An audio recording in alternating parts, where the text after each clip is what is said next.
राज्याचे आत्ताचे उपमुख्यमंत्री त्यावेळेसचे मुख्यमंत्री शिंदे साहेब यांनी मंत्रिमंडळात हा निर्णय घेतला की या जमिनी शेतकऱ्यांना परत करायच्या.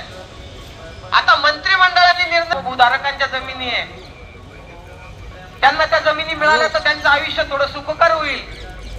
याच्यामध्ये काहीही आर्थिक विषय नाहीये. या जमिनी स्क्वेअर फुटावर जाऊ शकत नाही, पुढच्या 50 वर्ष जाणार नाही. निवडणूक लागली, निवडणुकीमध्ये मंत्रिमंडळ बदललं. आधी घेतलेले निर्णय सगळे बासनात टाकून दिले, प्रक्रिया चालू केली.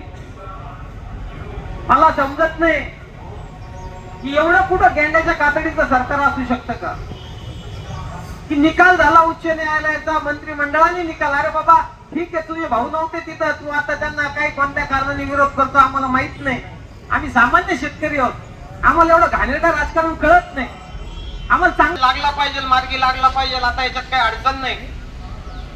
आम्हाला वाटायचं ठीक आहे नका सरकारला वाकडं करायला, नको काही करायला, होतोय विषय पूर्ण, थांबूयात अजून इतक्या वर्ष थांबला.